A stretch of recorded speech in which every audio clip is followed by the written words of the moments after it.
So I'm playing my first ever game of Band of Brothers. This is Ghost Panzer, and we are very slowly going through the first scenario, and I can see it's going to be fun once we are faster, but right now it's slow going. So what do we say? So I mean, every unit has to face a point on the hex. The units have facings. The white things are for concealment. What else? I have some dummy counters hidden someplace, so he doesn't know where those are. His goal is to clear out these stone buildings, this one stone building. So he's trying to capture this, and I'm trying to stop him from that. I was able to set up anywhere, I guess, north of this road, which is on my side, and he was able to set up anywhere south of the road on his side. And so what just happened was he had just moved a squad into this hex in an attempt to assault this building hex, which is one of his objectives. And I did an opportunity fire with my unit here, and we found that the modifiers were absolutely brutal against him.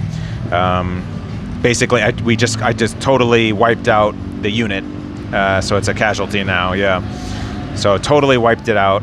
The hexes are apparently 40 yards, and the turns represent 2 minutes.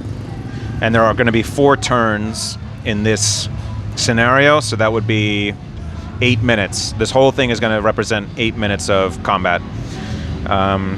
So I don't know that these buildings here are to scale. It seems like the buildings might be too big for the actual dimensions of the hex. It seems like the buildings should be smaller, but I don't know. I'm not totally sure about that. Yeah, so we're going to keep going and see what happens.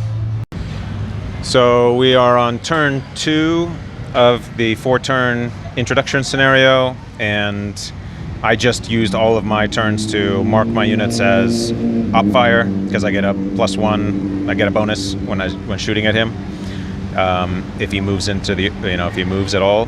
And then he has been shooting at me, but the concealment, I get a -1 for concealment on his firepower, and then I get a -2 for the stone building.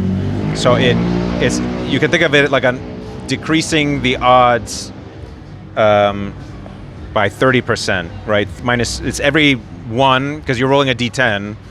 So if you had like an initial chance of success of 70%, you're dropping that by 30%. You're dropping that to like 40% or something like that.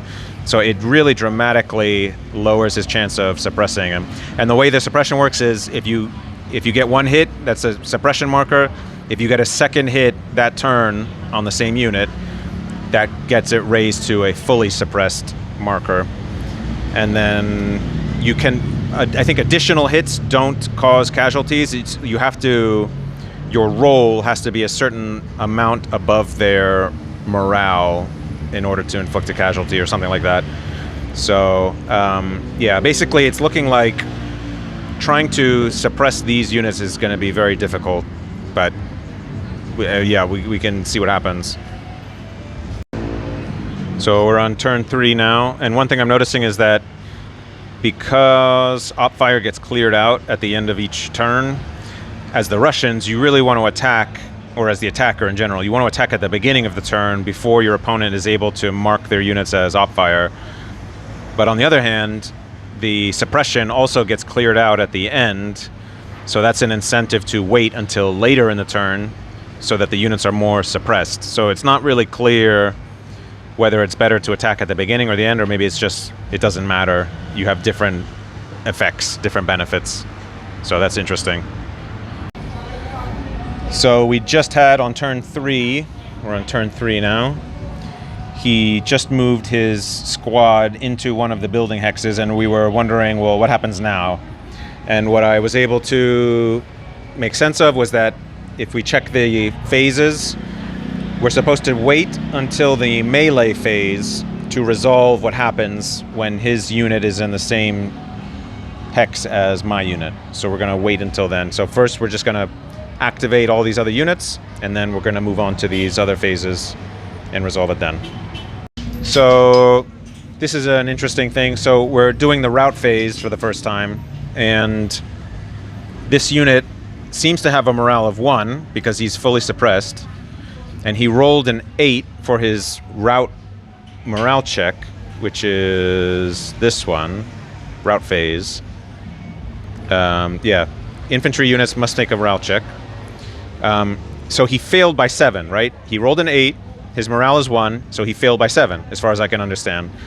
And then it says, if they fail the morale check by a margin equal to or greater than its casualty rating, the casualty rating is 3, then it's reduced.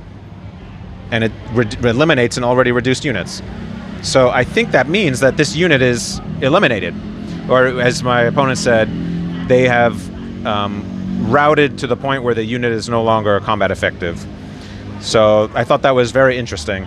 So I think, I mean, that could affect all of his units there that have all been attacked in the road.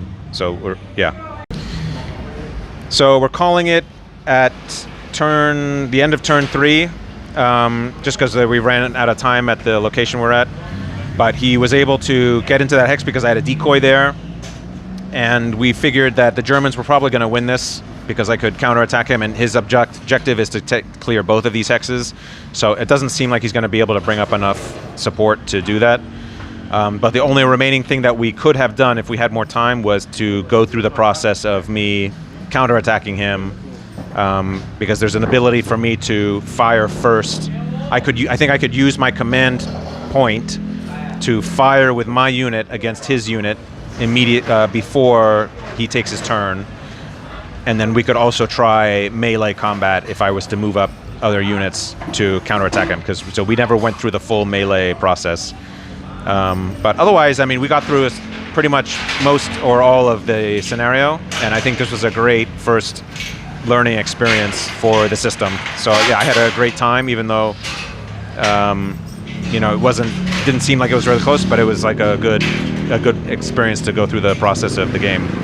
And it's a way faster once you know the rules. It's a way faster to go through everything.